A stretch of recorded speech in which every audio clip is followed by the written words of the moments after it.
Hello and welcome to Beyond Japan, an interdisciplinary podcast that looks at the broad reach of Japanese studies from within and beyond Japan. This podcast is brought to you by the Center for Japanese Studies at the Sainsbury Institute for the Study of Japanese Arts and Cultures, in collaboration with the University of East Anglia. I'm your host, Oliver Moxham, Project Support Officer at the Sainsbury Institute and researcher of Japanese war heritage. This week we are joined by Professor Wolfram Manzenreiter of the University of Vienna to discuss Japanese diasporas, taking a look at what can be learned from diaspora communities both in the millions, such as those of Brazil, the USA and Peru, and in the thousands in the areas like Mexico, Paraguay and Canada. We will also consider the connection between these communities and their indigenous roots in Japan, as well as the relationship between the historic Japanese migration and the strategies of the Japanese Empire. We hope you enjoy the show. Good morning, Wolfram. Thank you for joining us on the podcast today. Hello. Good morning. So, first of all, I'd like to know a bit more about you. Can you tell us about your area of expertise and how your interests have brought you there? Sure. Yeah. Well, thanks. First of all, thank you for having me on the show. And it's always a pleasure of making use of the new technologies we have to spread our research findings and also to extend our networks. I don't know if you're familiar with the Japan lecture series that my department has started about a year ago. Well, I think we are kind of following the same mission of transmitting scholarship towards a larger audience. So, well, coming back then to me and to my interest in the Japanese diaspora, I have a background in Japanese studies. I always use social sciences, that is, theories and methods that are of currency in sociology and social anthropology in order to make sense out of phenomena that are related to Japanese society. So my first independent research project was on making sense out of pachinko, the Japanese gambling industry. From then on, I shifted towards the practices of sport, particularly the social history of mountaineering, to understand the particularities in which the sport of mountain climbing is organized and practiced among Japanese, professional and of course amateur aficionados of the mountain sport. My next projects were on football. The introduction of professional football in Japan started in the 1990s, and the huge development, interest in football fandom, football culture was making in the country throughout the 1990s and the early 2000s, then shifted me towards developing an interest in the form of sport events, and in particular large sport events, so-called mega events like the Football World Cup, were very conveniently hosted by Japan and South Korea in 2002. And the Olympics as another sport mega events were really the prototype of sport mega events that kept me interested, my research interest up for something like 10 to 15 years. So without having used the word of globalization in my very early publications or early research projects, I came to realize that what I was looking at was practically nothing else but the globalization of culture. And this is not just related to the global spread of ideas and practice, but also to the migration of people, of images, and of cultural knowledge. This came quite convenient at a time when the University of Vienna was developing a research network focused on issues of migration. I have always been closely related to people at the different departments and institutions that had a common interest in developmental issues, more from a perspective of developmental economy than developmental sociology.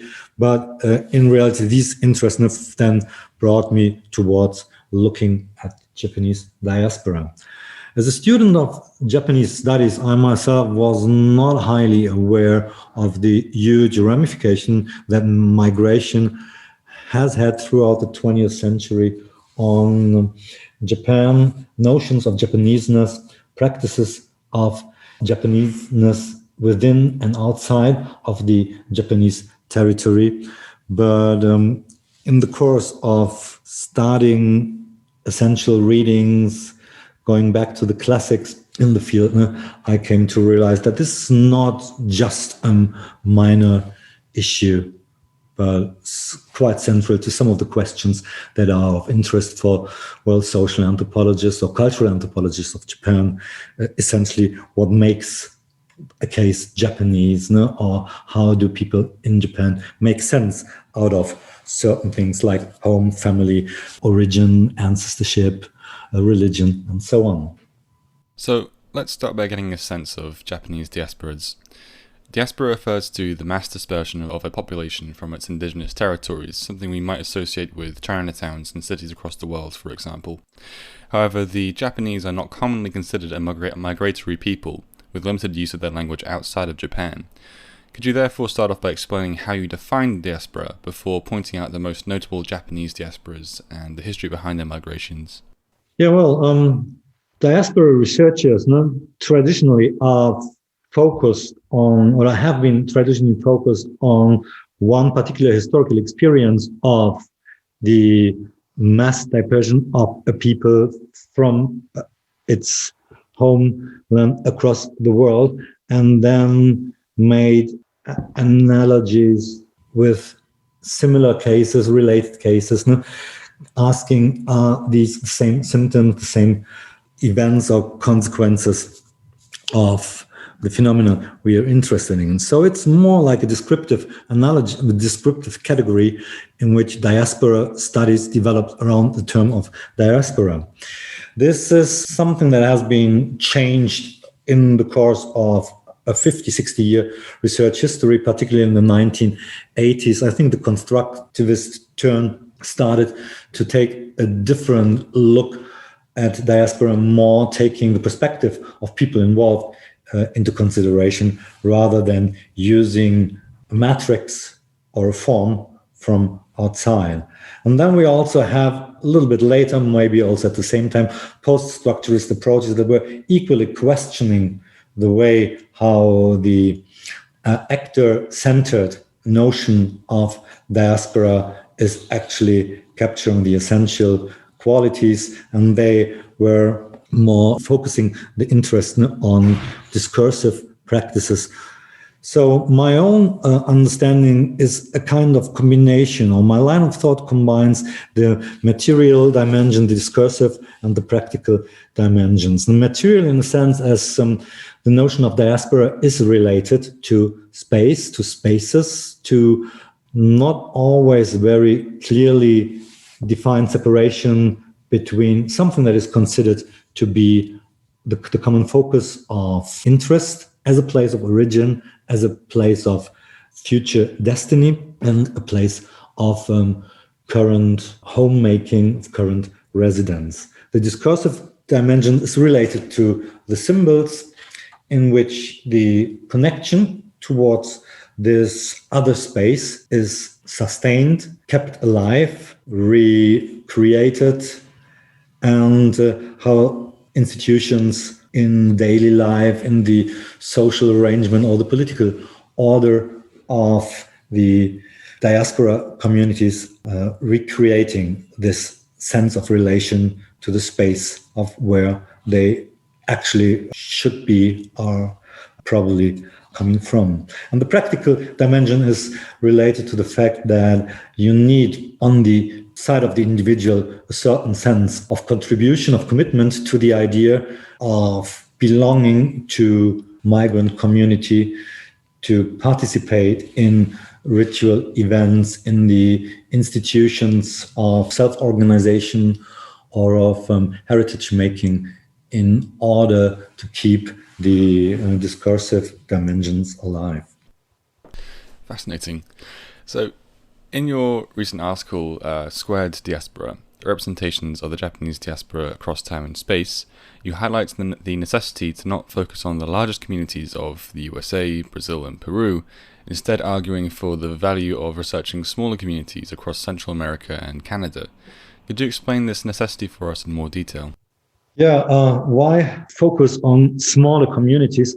I think to a certain degree, size matters and size doesn't. No? When you make a decision about where to look at in order to understand or to get a better understanding of the theoretical dimensions of the diaspora concept. So, since size matters, I think that's basically the reason why a second or third generation of migrants have developed a kind of interest in going back to the roots of where their migrating ancestors were coming from, what is left or what has been buried in the course of decades of integration or assimilation in order to get a better understanding of their own sense of diasporic members living in a new home country. I think this is kind of a quite common pattern. So while the first generation or the second generation is struggling hard to make success, the third generation then develops quite often the cultural resources or capital in order to go back to the roots, either in terms of an academic research project or an academic career, or otherwise in terms of voluntary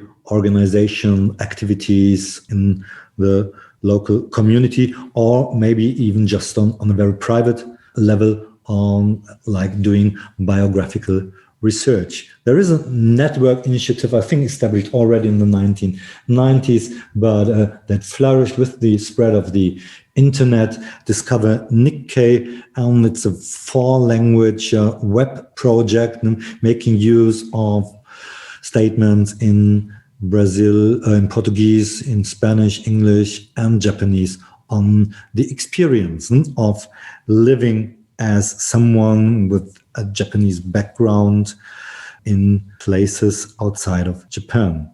So I think size matters in a sense that in these larger destinations, naturally, there's a larger amount of people that may develop this kind of interest and embark on an academic career or on an academic research project in order to retell the history or rewrite the history of their people. And we have a substantial amount of literature in 3 languages at least, covering the experiences of the migration history to the United States, to Brazil, and to some degree also to Peru. But I found it difficult to find literature on those other places in which smaller amounts of the Japanese immigrants arrived in the course of the second half of the 20th century, most notably, Argentina, Bolivia, Paraguay, Chile, in the southern part of the Americas, but also in the Latin American areas, in Central America, Cuba, Venezuela, in Mexico, of course, too. But a closer look at the experiences people have been making in these places, they display an astonishing variety of what it means to be living in the diaspora. And I think just concentrating on those few well-documented cases runs the risk of ignoring the multitude, diversity of experiences in the diasporas.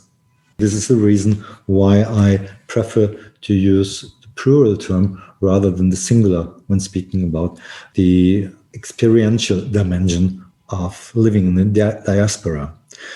So we have a dearth of information on migration history and settlement in these smaller destinations, but a plurality of experiences and dimensions within one place, within one country, which is nothing smaller than in the larger areas.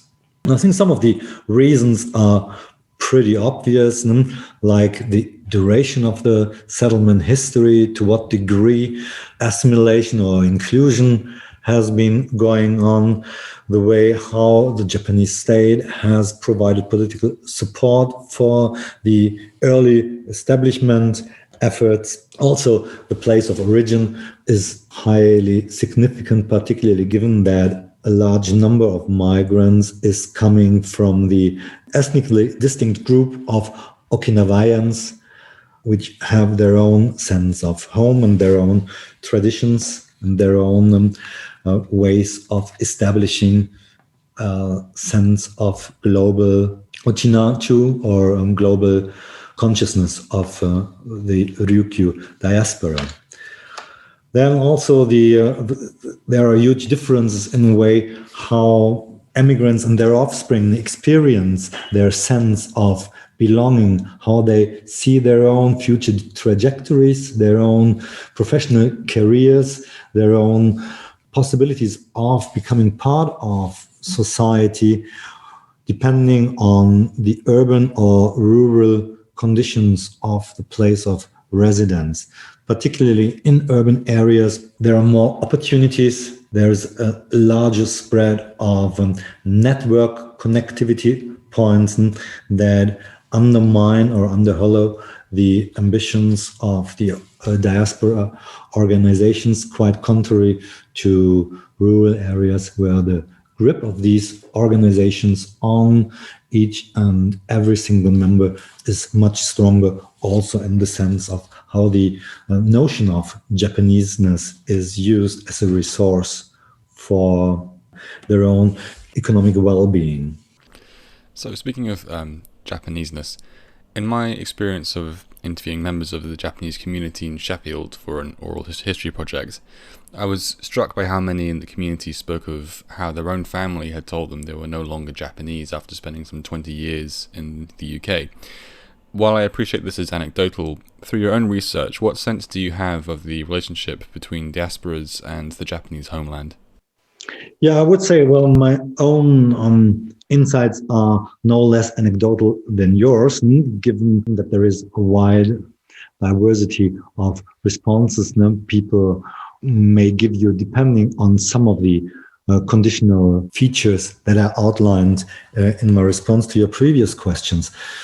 But I rather found striking in my observations that particularly in the rural settlements in places like Paraguay or Bolivia, I often found, well, among the elite members to whom I was most often speaking about these issues, the notion or the idea that Japan itself, since they left, has changed to a degree that they would rather think that the real Japan is the place where they are living or where they are practicing their community life, whereas Japan has changed to a degree that it's no longer the real place. So I think this is an interesting observation from the viewpoint of the diaspora and the question of where is home and where is the host country. This tension, I think, is also stressed by the fact that a large number of families, I would say probably each and every household, has a member that has been or is currently living and working in Japan, and the experiences families are making with the way how their family members abroad are staying in touch or delivering what they were supposed to do or what they expected them to do, that is basically contributing to the household income by remittances, and this is not always the case. So quite often found there is a striking gap between the expectations of going abroad, making it big, coming back with riches in order to keep the family lineage alive in the diaspora community, is not really paying off. And this is an interesting mirror of the migration experience of the first generations of people that left Japan in the pre-war area or in the early years after Second World War. I think in a similar way, people were expecting them to make success abroad in order to come back to Japan. But the reality they faced once they arrived, well, back then in South America, these days, nowadays, when they arrive in Japan, is quite different from what they were told. The image they found in the media or in accounts of some people that have been there before, or people that are making a living out of brokering migrants into the industries.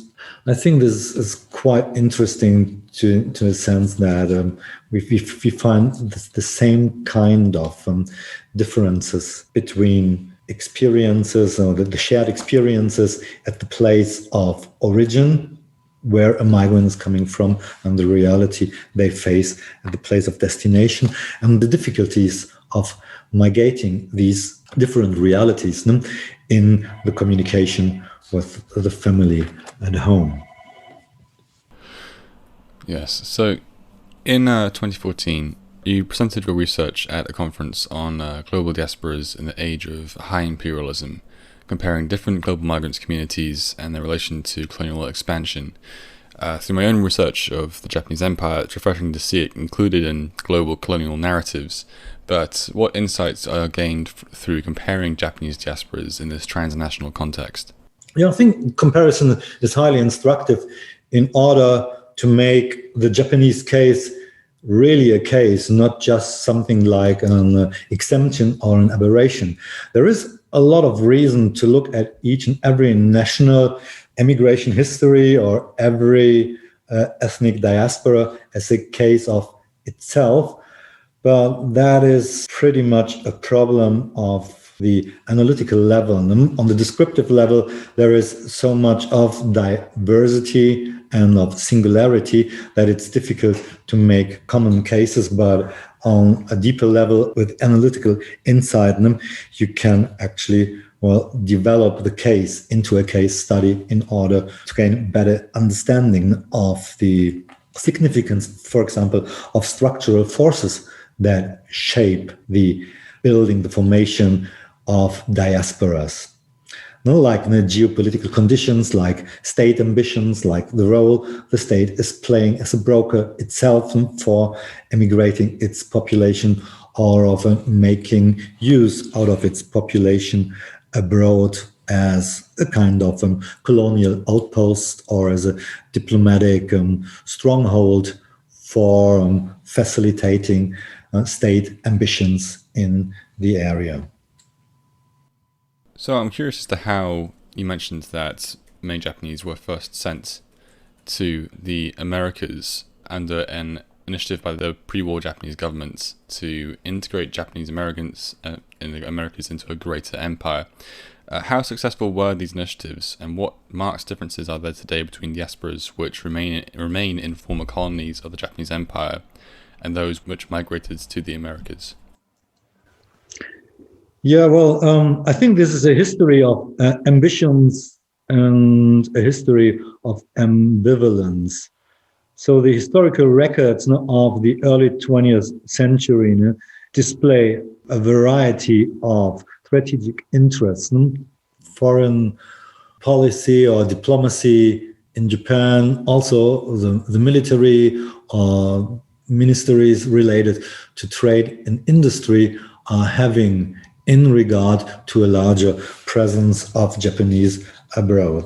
This is maybe related to sourcing, to gaining access to markets or to producers that are used for industrial refinement, like cotton, for example, or these days like soy and other staples that are essential for more keeping up the wealth and the riches of some of the rural Japanese communities in South America. Well, there was a diversity of ambitions, and in the sense they worked out when the state or its affiliated organizations abroad were able to deliver on the demands of the immigrant communities, like organizations now run by the Japanese state in order to develop the area, to start out agricultural activities, to provide access to loans. So wherever a preferential treatment was expected and awarded to the immigrants, I think the state was successful in maintaining a sense of Japaneseness within the community, and also making use of the investments as strategic investments into building up political relations with the host nations. So Japanese capital was highly regarded in particular provinces of Brazil, in places of Bolivia or Paraguay, in order to, well, give a kickstart to the agricultural development of the country. So, and to some degree, at some point of time, Japanese immigrant farmers were seen as the most successful provider of food and of new products to the Brazilian agricultural food market. So I think this is one part of the story. There's always another part, in the sense that the settlers are not always speaking with one language. There is tension between elites related to the state organizations, and diverging interests. And sources from the local newspapers printed in Japanese in the early decades of the Japanese immigration history are quite revealing to show how these conflicts are played out between different camps of the colonies. So as a greater empire, empire politics, making use of settlers, of settler communities, in order to spread the political influence of the home country in the host society, was successful for some industrial ambitions, but not necessarily for diplomatic issues, as was seen very drastically during the 1920s, 1930s, 1940s, when a number of countries consecutively closed their doors towards immigrants from Japan.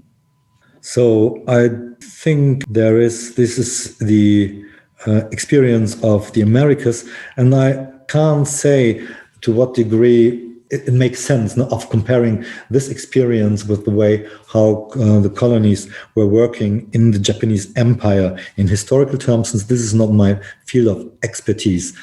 I bet that there has been a similar history of ambivalence between the interest of the colonial administration, people affiliated or benefiting from the colonial organizational structure, and those that were looking for their own fortune and for their own way of making a living outside of the Japanese homeland in the colonies.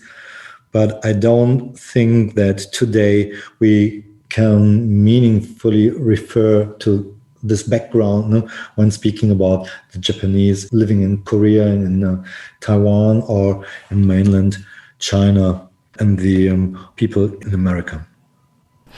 Thank you for answering my questions. Before we finish the episode, could you share with us what projects you're currently working on? Well, most of my research these days is related to the issue of happiness, and my interest in what makes life worth living in Japan is something that developed in the early 2010 years. And another project that I try to keep up as well as possible is a similar notion of well-being in rural Japan. So about 6 years ago, I developed a research project on well-being in rural Japan, connecting to the history of community research that our department had started 50 years ago in the late 1960s. we basically went back into the same area. We had the opportunity of connecting with people who remembered very well how their grandfathers were conferring with the first foreigners they had seen in their villages. So we can build on the cultural capital our own ancestors left in that area. Doing field work is a bit difficult these days, and with all the time we have to spend in front of screens with distant learning, teaching, administrating, running a department, I barely find time myself these days to keep up my own research, but members of my research team are quite productive, prolific, contributing to the common research project. Great. Well, we look forward to seeing what comes out of that. Thank you, Wolfram. It's been a pleasure. Yeah, it was a pleasure talking to you. Thanks for the brilliant questions. You can find a link to Wolfram's research profile in the description below. Next week, we'll be sharing our very first Japanese language episode with Kikuchi Yoshio, Professor of Archaeology at Fukushima University, to discuss archaeology of Kofun burial mounds in areas hit by the 3/11 Great East Japan tsunami 10 years ago. For our non-Japanese speaking audience, English subtitles will be available on our YouTube channel. We hope you'll join us then. Thank you for listening.